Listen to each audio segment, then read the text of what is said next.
Usually when we think about leaders, especially today, it usually evokes a certain cynical or sarcastic attitude. Leaders.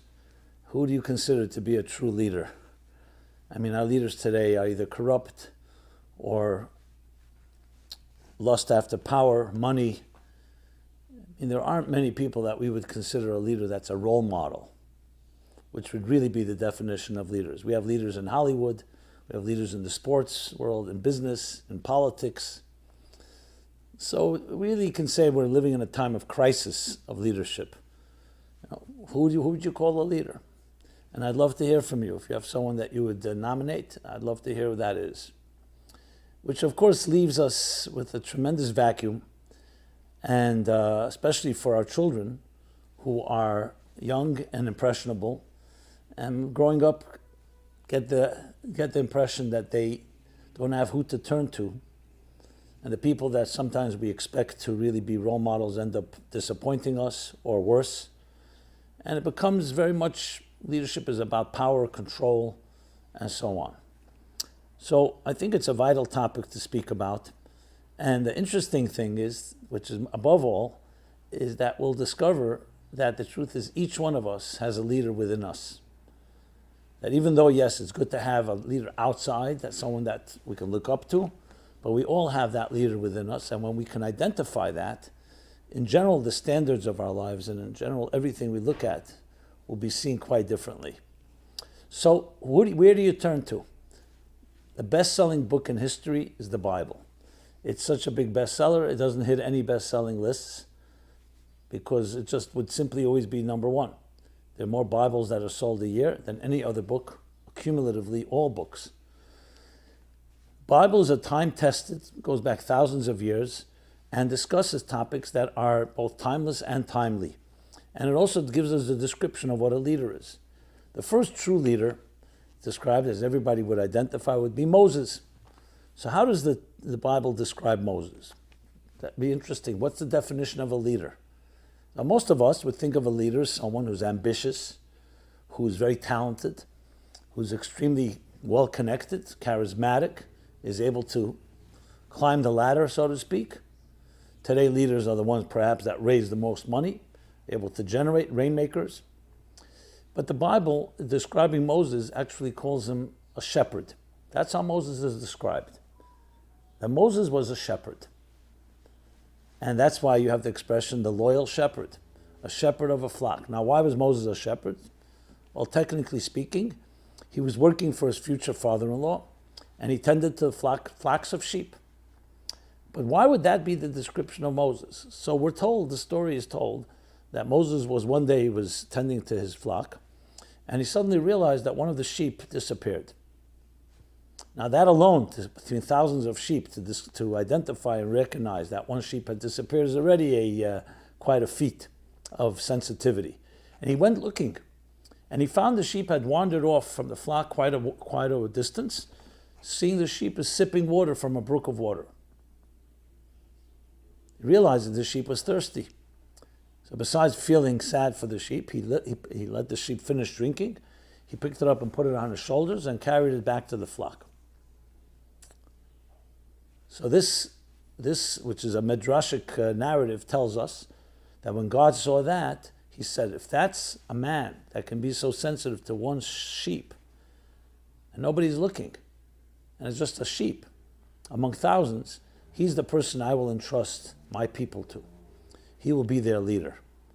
So the first quality and virtue and feature of a leader is sensitivity. Most of us would not necessarily begin with that. Sensitivity, not ambition, not drive, not talents, not strengths. Those are all good things.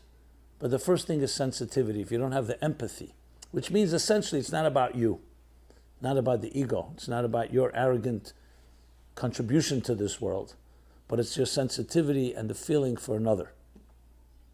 As I said, Moses did not have to go pursue that sheep. Who would even know? And yet, that's what mattered to him. So that sensitivity, in Hebrew, there's a word for it. I'll introduce the word. I'll transliterate it, called bittul, B-I-T-T-U-L. It's a very hard word to translate into English. It's a combination of modesty, humility, but maybe above all, suspending yourself committed to something greater than you are. That's the true sign of a leader. And a person like that is worthy of being a leader, because when you have someone like that, then it's someone you want to follow, you want to listen to, because they know how to listen to you. It's not someone who's trying to dominate or control or sees themselves as God's gift and stands on a pedestal in an ivory tower. It's someone that is driven by the most important feature of all, humility. And that's why indeed later you find in the Bible as well, how is Moses described? The humblest man that walked on this earth. Again, would that be, humility is a beautiful virtue, but is that the way we describe a leader? Because humility is a quality that you can trust. And that's what you need most, trust. Leaders today may be very talented, may be very powerful, but do we trust them? Would you trust them? It came to their own self-interest and your interest? That's why Moses remains the ultimate leader, and the leader that till this day we look at as being the ultimate role model. But what does it tell us about life in general? We don't value humility, even though everyone will say humility is a beautiful virtue. Everybody, a person is humble. Most people actually see humility as weakness. A person is ready to defer to someone else. They're flexible. A driven person, a determined person, an ambitious person, ready to step over everyone. That's considered for many people to be a strength. Humility is seen as weakness, even though it may be admired.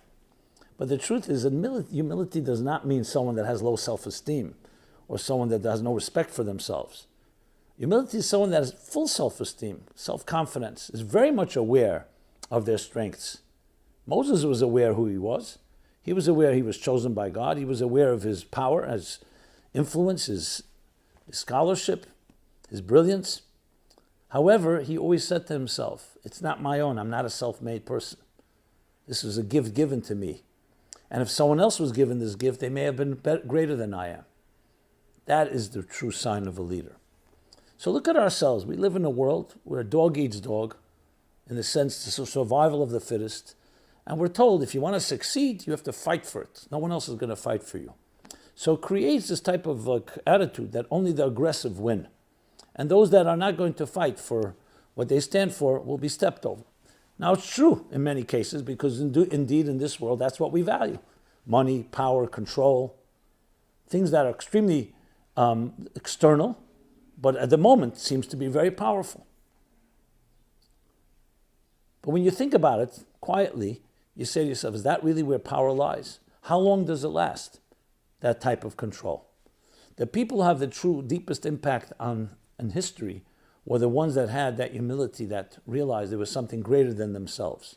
Look at all the great empires that rose and fell. The Roman Empire, Spanish Empire, the Assyrian Empire, the Babylonians, the Greeks, the Egyptian. I mean, a list goes on. What happened to them all? Within a few hundred years, they were gone.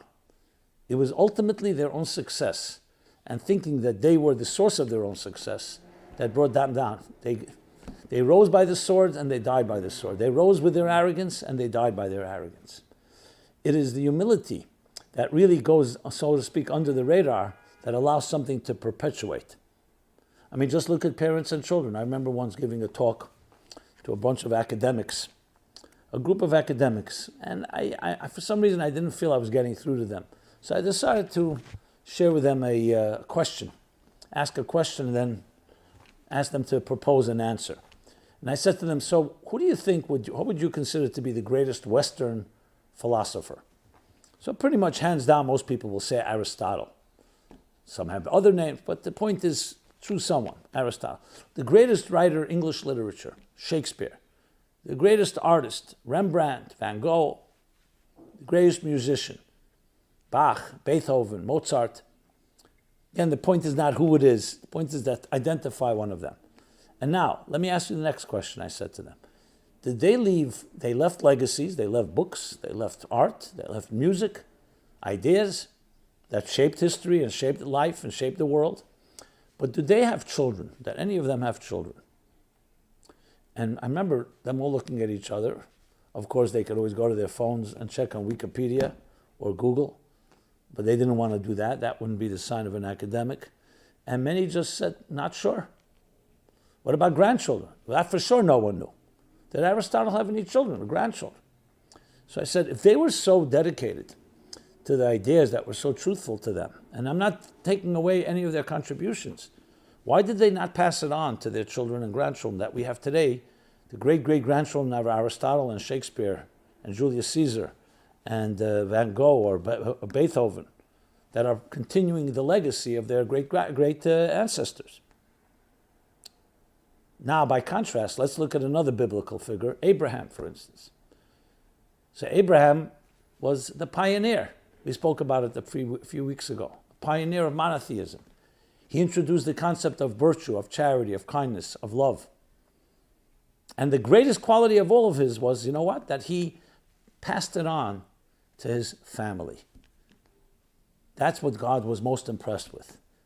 You know, they say Rousseau, one of the great thinkers of the Enlightenment, he didn't have time for his children. He brought his 7 children to the city square and said someone else has to take care of them because he's bringing his gifts to the world. What's lacking in all these individuals is it was about them. And their contributions may have been great, but it was about them. And they did not have that wherewithal and that humility, the importance. Who has time to diaper children?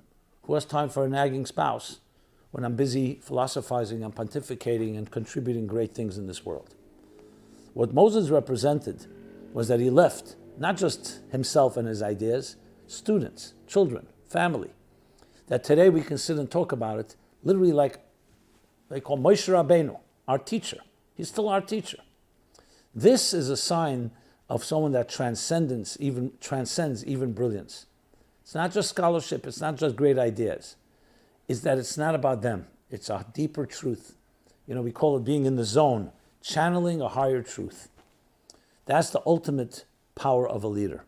In one of the expressions in the Bible, it says, God says to Moses, I have given you greatness not for yourself, but for them, for the people. So how does this translate? It translates at looking at the world and reframing how we see the universe today. We don't value this because we don't value eternal truths. We value instant gratification. We value things that are powerful for the moment. So then, of course, who's going to be the leader? Whoever's the most powerful at this moment. As soon as you start valuing eternity, immortality, things that last forever, you'll look for a different type of leader. Then you need a leader that does not get in the way and does not allow their own arrogance, their own ego to dominate. It's not about them. It's about that greater truth. So it really comes down to what our standards are.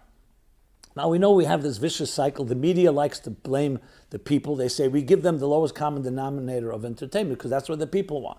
And the people say, well, we have nothing else to watch because that's what the media is feeding us. And the same thing with leadership. The leaders are saying, this is what the people want, I'll give it to them. And the people say, what should we do? Look at our leaders. So everybody can point fingers and blame each other in this vicious cycle. The truth is you have to take control of yourself. You can't always change the world around you. What are your standards? What are you looking for? In your own family, in your own home, in your community, what are the most important things for you? Is eternity important? Is there something that lasts, that is important to you, or you'd rather have something right now that is very powerful? A lot of money, a lot of luxury, a lot of possessions, many homes. Is that enough? I mean, I've met people, billionaires, who don't speak to their children and their children don't speak to them. They cry about it. And I say, so would you give away your money to be able to have a relationship with your child? Not everybody says yes. You'd think they would say yes, right? Not necessarily, because it all comes down to what we value. So if we're ready to give up, the Talmud bemoans the fact that people will give up what it calls eternal life for temporary life. And statistics show that if you offer somebody right now $100,000 or $1 million over 10 years, most people will want the $100,000 right now. Because we don't know what will be in 10 years. Even though we like to talk about thinking ahead and planning ahead, eternity is the most powerful thing of all. Everybody wants the fountain of youth. But the secret to it is a price you have to pay. That is to give up your self-worship, your self-interest. That doesn't mean that you shouldn't have interests, but it can be the beginning and end of everything. No relationship can last if it's all about your needs, because needs change, they're temporal, and people's different needs as they change, so therefore how those needs are satisfied are changed. But when you learn about that giving is more important than taking, and that it's not just about begins and ends with your needs, it's about what mark is being made in the universe, what eternal legacy, what eternal footprint is being left in the universe, then you think very differently about what a leader truly is. Which leads me to the point that about each of us being a leader ourselves. A leader really means that you feel confident, that you have what it takes to contribute something that nobody else can contribute. Do you feel that way? That's what a true leader is. It's not just how much power you have and how much you exert influence on others.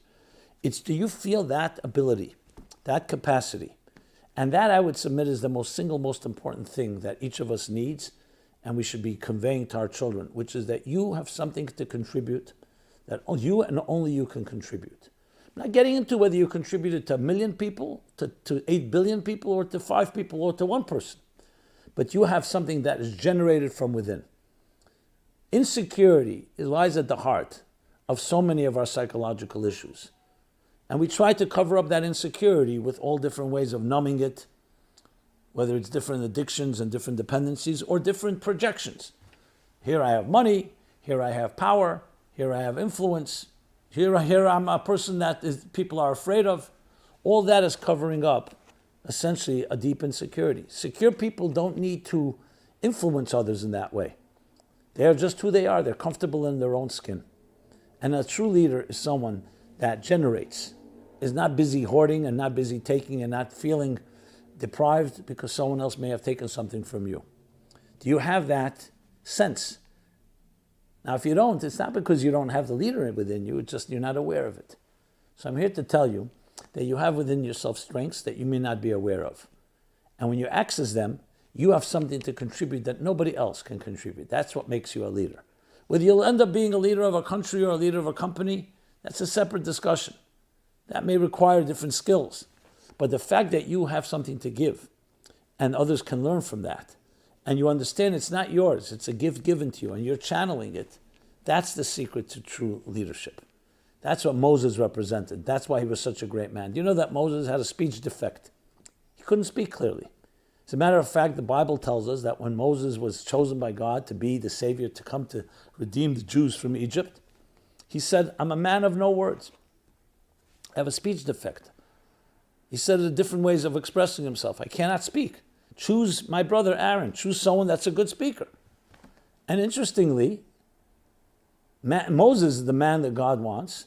And it says that Elo Hadvarim, these are the words that Moses spoke. There's no person on earth whose words have been repeated more than the man of no words called Moses. How's that possible? Because God responds to Moses. You know what he says to him?